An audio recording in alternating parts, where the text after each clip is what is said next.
Isaiah this morning, chapter 1. I want to read the opening passage of this letter to us, reminding us that the Old Testament, as Brad has shared in such class, examples of both for us. It's easy to get sidetracked. I know I share every service with us that the only thing important is our relationship with Christ, because I need to be reminded of that, not just every service. I need to be reminded every moment and every day that the only thing important is my relationship with Christ, because it's easy to get caught up and sidetracked and look at other things, and I need to be reminded. In Isaiah chapter 1, as this letter is opening up in verse 1, it says, "The vision of Isaiah the son of Amos, which he saw concerning Judah and Jerusalem in the days of Uzziah, Jotham, Ahaz, and Hezekiah, kings of Judah. Hear, O heavens, and give ear, O earth, the Lord hath spoken. I have nourished and brought up children, and they have rebelled against me. The ox knoweth his owner, and the ass his master's crib, but Israel doth not know, my people doth not consider. A sinful nation, a people laden with iniquity, a seed of evildoers, children that are corrupters. They have forsaken the Lord. They have provoked the Holy One of Israel unto anger. They are gone away backward. Why should it be stricken any more? Ye will revolt more and more. The whole head is sick, and the whole heart faint. From the sole of the foot even to the head there is no soundness in it, but wounds and bruises and beautiful sores. They have been closed, neither bound up, neither mollified with ointment. Your country is desolate, your cities are burned with fire, your land strangers devour it in your presence, and it is as desolate as overthrown by strangers. And the daughters of Zion is left as a cottage in a vineyard, as a lodge in a garden of cucumbers, as a besieged city. Except the Lord of hosts had left unto us a very small remnant. We should have been as Sodom, and we should have been like unto Gomorrah. Hear the word of the Lord, ye rulers of Sodom. Give ear unto the law of our God, ye people of Gomorrah. To what purpose is the multitude of your sacrifices unto me, saith the Lord?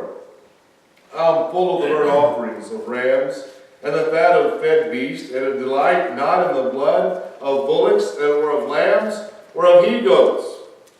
When ye come to appear before me, who hath required this at your hand to tread my courts? Bring no more vain oblations. Incense is an abomination to me. The new moons and Sabbath, the calling of assemblies, I cannot away with. It is iniquity, even the solemn meeting. Your new moons and your appointed feast, my soul hateth. They are a trouble unto me. I am weary to bear them. And when you spread forth your hands, I will hide mine eyes from you. Yea, when you make many prayers, I will not hear. Your hands are full of blood. Wash you, make you clean. Put away the evil of your doing from before mine eyes. Cease to do evil. Learn to do well. Seek judgment. Relieve the oppressed. Judge the fatherless and plead for the widows. Come now, and let us reason together, saith the Lord. Though your sins be as scarlet, they shall be as white as snow. Though they be red like crimson, they shall be as wool. In your studies, please read the rest of this chapter. And the book of Isaiah as an example to us today. But this letter starts off kind of harsh, kind of blunt, trying to get them to realize the condition of they put themselves in, the condition of their heart, the conditions of their life, the condition, again, they are really not what God wants. They are not his people, as he even read the example above. The ox in verse 3, the ox knows his owner. And the ass knows his master's crib, but Israel doth not know, my people doth not consider. Today, how much do we consider? How much do we know for what God requires of us? Verse 12 is where that word was found in there. When you come together and appear before me, who hath required this at your hand to tread my courts? The services we gather together today, we have a format that we go through. What does God require of this assembly? Does it require a number of songs? Does it require a pattern of prayer? Does it require a format in the messages? Do we have to start off with the song and then Brother Donnie, the superintendent's devotion, and then a Sunday school class, and then a little break, and then the children singing, and then specials and congregation singing, and then now the message, and do we have to close with invitation after a while? I mean, the format we follow through, is this the required service that God wants of us? I mean, it's acceptable, I believe, as long as our heart's in it. I mean, I'm not saying we're doing it wrong, we need to change, by no means.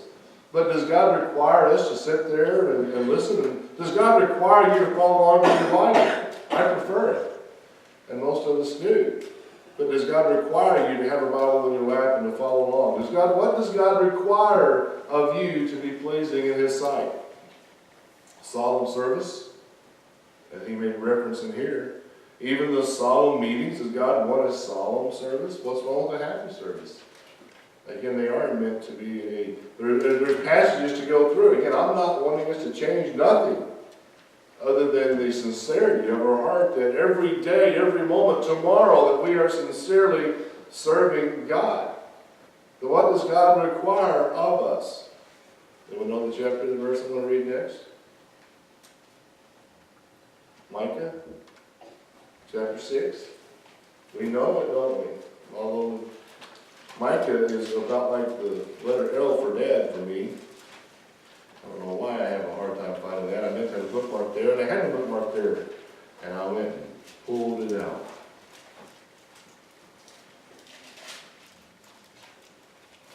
But Micah, chapter 6.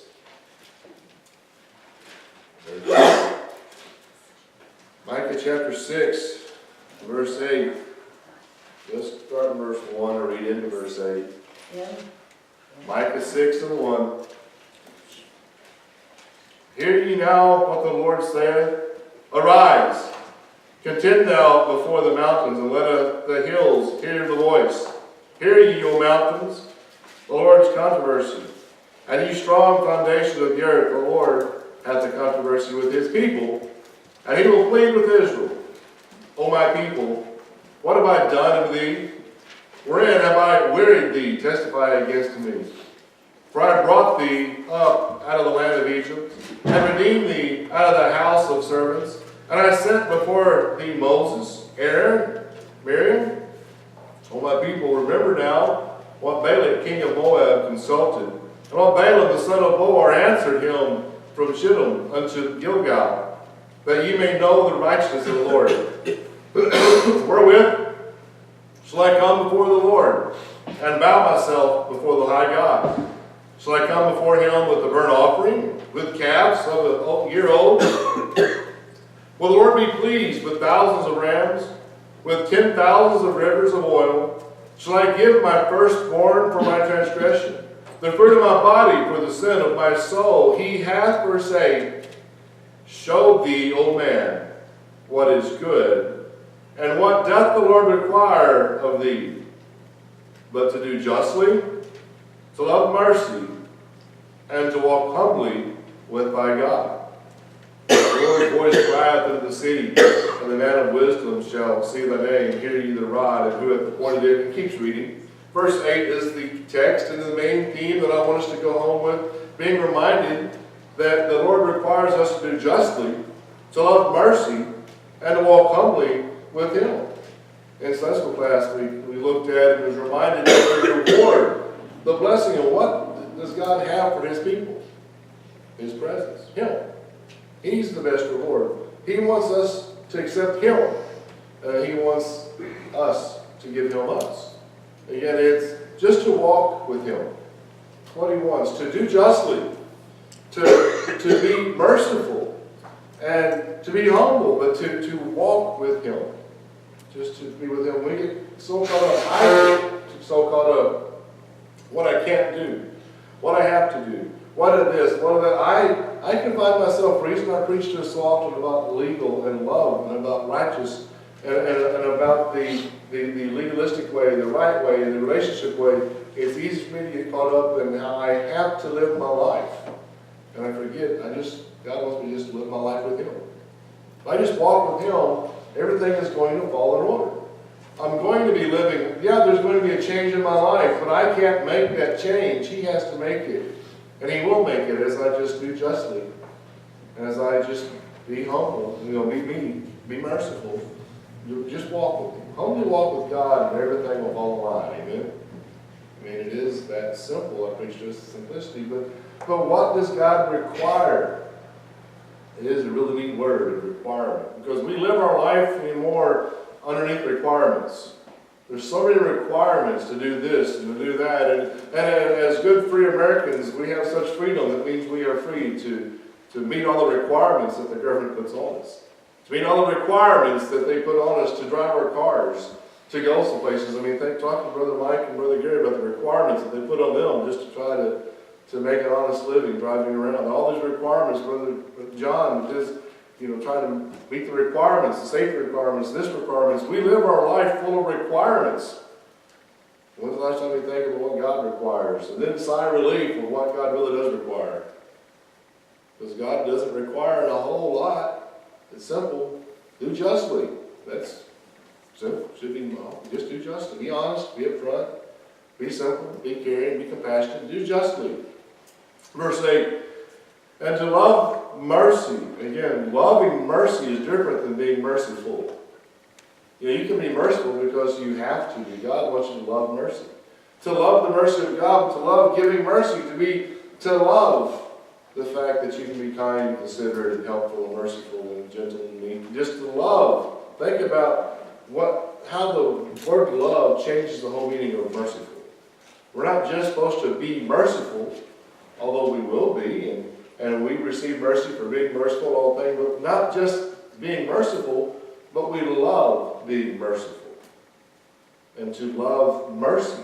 We love the mercy of God, therefore we're going to extend it. And then to walk humbly with thy God, not walking with Him with our fingers in our suspender straps and boasting ourselves of, I thank you, God, that I'm not as other men are, I'm not as this publican over here. I thank you, God, that I passed twice, and I can't even quote the passage now. You know what I'm trying to say, I trust. The one that was boasting in his prayer to God of how good he was. He was even thanking God that he was that way. But he went home justly. The one home blessed was the one that bowed his head, beat upon his chest, and said, God, be merciful to me, a sinner. Again, walking humbly with God. This is what God requires. And it's so easy to get caught up in the world's way of thinking. But it's also so easy to get caught up. And when we see the world going so far astray from God, it's easy to get caught up. And I'm not walking the world's path. I'm not going to do the sins of the world. I'm not going to. Again, Israel knew that it was the children of God. Israel knew that they were the nation of God. Yet in Isaiah's time, and then years later in Micah's time, he's coming down pretty harshly on them. And he has, verse 2, a controversy with his people. The word I don't want to consider between me and God. We ended up with controversies all too often. We understand drama. We understand controversies. We have conflicts. We have differences of opinions. We have little tits and tiffs and little arguments and disputes, and we can use whatever we want to use, but controversy, we understand what it is. When was the last time you and God had a controversy? God knows what it was. And I may think, well, I try, I'm humble and I'm meek and I make mistakes, but I try to do a good job. I try, look, I don't do this and I don't do that. God doesn't require me to not do this and not do that. God requires me to be just, to love mercy, and walk humbly with Him. Let's go to the New Testament, book of Matthew 18.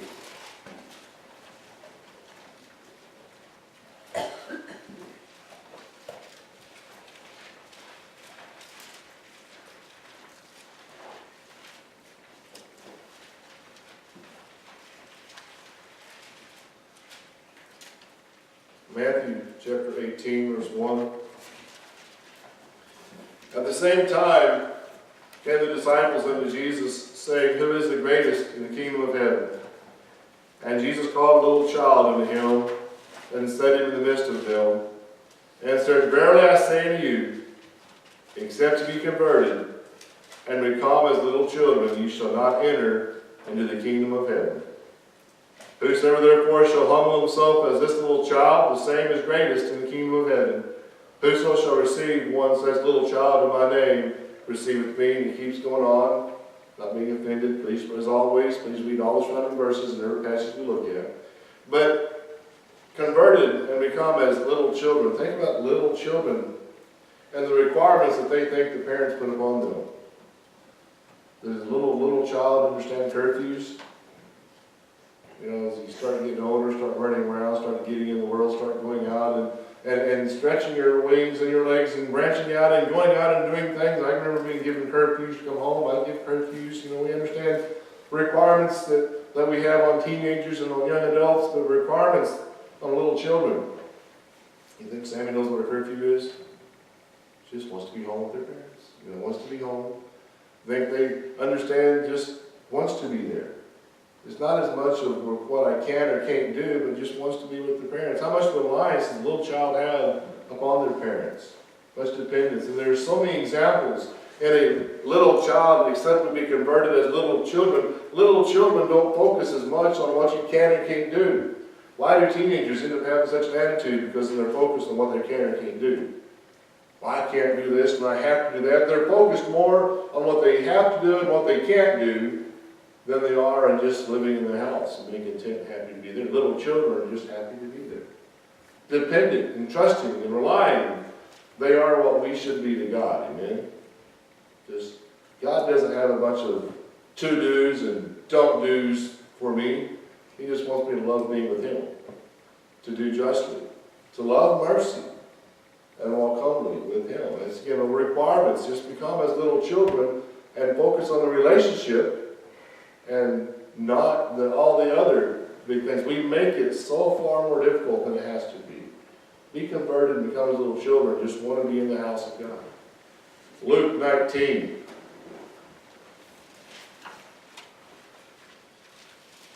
Another time we're going to find the word required, because that is the text, the main theme of this morning, the focus of what does God require.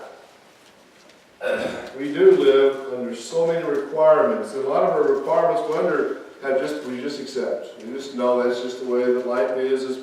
That's how we keep everybody in peace. It's how we keep from getting a ticket when we drive. It's how we keep from having them come and confiscate our land when we pay our taxes. We live under lots of requirements. But let's be aware of what does God require of me. And here in the passage in Luke 19, verse 11, this whole parable here. As they heard these things, he added and spake a parable, because he was nigh to Jerusalem, because they thought that the kingdom of God should immediately appear. And he said, therefore, a certain nobleman went into a far country to receive for himself a kingdom and to return. And he called his 10 servants and delivered them 10 pounds, and said to them, occupy till I come. But his citizens hated him, and sent a message after him, saying, we will not have this man to reign over us. And it came to pass that when he was returned, having received the kingdom, then he commanded these servants to be called unto him, to whom he had given the money, that he might know how much every man had gained by trading. Then came the first, saying, Lord, thy pound hath gained 10 pounds. And he said unto him, well, thou good servant, because thou hast been faithful in very little, have thou authority over 10 cities. And the second came, saying, Lord, thy pound hath gained 5 pounds. And he said, likewise to him, be thou also over 5 cities. And another came, saying, Lord, behold, here is thy pound, which I have kept laid up in a napkin. For I feared thee, because thou art an astute man. Thou takest up that thou layest not down, reapest that thou didst not sow. And he said to him, out of thine own mouth will I judge thee, thou wicked servant. Thou knewest that I was an astute man, taking up that I laid not down, and reaping that I did not sow. Wherefore then gavest not thou my money into the bank, that at my coming I might have required mine own with usury? He saith unto them, that stood by, take from him the pound and give it to him that hath 10 pounds. And they said to him, Lord, he hath 10 pounds. For I say to you, that unto every one which hath shall be given, and from him that hath not, even that he hath shall be taken away from him. But those mine enemies, which would not that I should reign over them, would bring hither, and slay them before me. This passage, the word require, but I should require, verse 23, that it required mine own with usury. God has given us His Spirit. God has given us His relationship on this earth, as speaking, and He's given the church some instructions to live for Him, but also to go do what? Great Commission, to teach, and to baptize. We're supposed to be bringing others to Christ. We're supposed to be introducing others to Christ. We're supposed to be bringing others in. It's not just what I don't do. Consider this as an example. Although we are supposed to be sanctified, be set apart. We are to be redeemed. We are to be separated. We're not to be of the world, but we are in the world. And it's not that we just go off in a corner and we don't let the world mingle with us, and we don't let the world corrupt me, because I know how weak I am. Therefore, I am not going to be a part of the world. I'm not going to go out. But if I don't go out and witness, and if my life isn't an example to someone to bring someone in, again, I'm supposed to live Christ in this world. Where am I walking? Who am I doing justly with? Who am I loving mercy with? Who am I walking with God amongst? I mean, my life better be an example. If I try to hide the presence of God in my life, then it's not. He's not just happy that I don't do worldly things. He's not just happy that I don't do bad things, because I can just take sleeping pills and sleep my life away and never do no sin, right? Well, my mind will run crazy. I do all kinds of things with my mind. No, it's not that we just not do things and we do this. We have to do justly, love mercy, and walk humbly with our God. And as we do that amongst the world, we are a light. We are a city set on a hill that cannot be hid.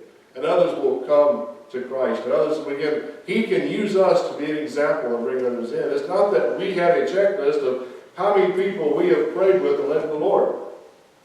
Because that's not what it's about.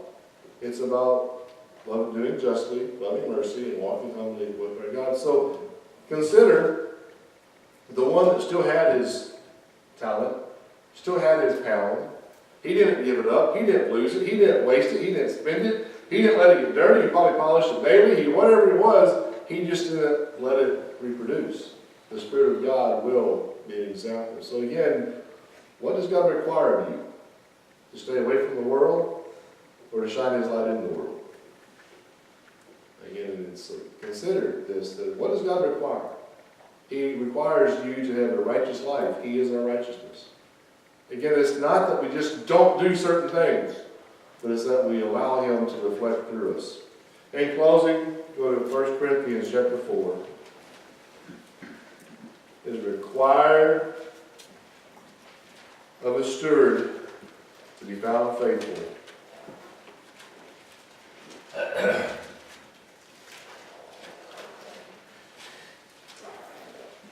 I trust we all understand there's a difference in textbook knowledge and true experience in the workplace. You know, someone can quote answers, someone can make good grades in school, but it's different to actually put it in practice in life. How are we found faithful to God that we go into the world and we actually do what He's telling us to do? We actually do it. Again, there's a difference in just knowing things and doing things. And here, required a steward to be found faithful. We're not found faithful by answering trivia questions. We're not found faithful by quoting scripture. We're found faithful by actually being put to the test. By actually doing justly, as we are put into situations where we didn't have to do justly, to where we were selfish. How can you love mercy unless you're put in a situation to be able to express mercy and to be able to show and live mercy? How can you walk humbly with the Lord their God if you're sitting home with your foot propped up? You've got to be going and living. Everyone came in and blushed. I'm not talking about Caleb. But you know, it's that we actually go into the world. 1 Corinthians 4:1. Let a man so account of us as of the ministers of Christ and stewards of the mysteries of God. Moreover, it is required in stewards that a man be found faithful. Let a man be found. When are we found faithful? When we're put to the test. You know, since I mentioned Caleb there, I'll brag a little bit as a building father can. For the simple fact of his dad shared in Sunday class this morning how he stomped around and threw a fit. You know, I do those. We all have at times. A few years ago, I did exactly what Caleb did. I smashed my toenail off. I dropped a big piece of 3/4 inch plywood down on my toe, and my toenail instantly fell off. And I can still remember feeling this big afterwards for the fit that I threw. For the words that I should never have said. For the anger, for the throwing. I mean, I did not take that pain well. It's easy to think, well, I'm going to be good. It's easy to control your mouth. It's easy to control your actions when you're not put to the true test. But I had a big piece of plywood smash my toenail off, and I did not act very well. I'm ashamed of how I acted, words I said, and things I threw and mouthed and stomped. I mean, I did a very bad thing. Kaylin, I dropped the desk on her toe, smashed her toenail off, and there was a smoking monkeys got shot. You know, she shot a smoking monkey, and she hobbled around again. Nothing bad came out of her mouth. I failed the test. You know, being steward, be found faithful. It's really, God requires of us to be found faithful when we're put to the test. Not just when we're sitting back, isolating ourselves away. I flunked the test, my daughter passed. I mean, she may flunk the next one, I may pass the next one, but each one is different. Each day we are into the world, and each day we are found faithful when we're really put to the test. Am I going to do justly when given a chance to not do justly? Am I going to love mercy when put to a chance to not love mercy? Am I going to walk humbly with God when I'm given a chance to walk closely in the world? Again, it is required in a steward, verse 2, that a man be found faithful. And please keep reading it, but realizing how faithful are we to God when put to the test. As we prepare for the song this morning, what does God require of me? He requires of me to be found faithful as I'm walking in the world, as I'm put to the test, as I'm fighting the fight.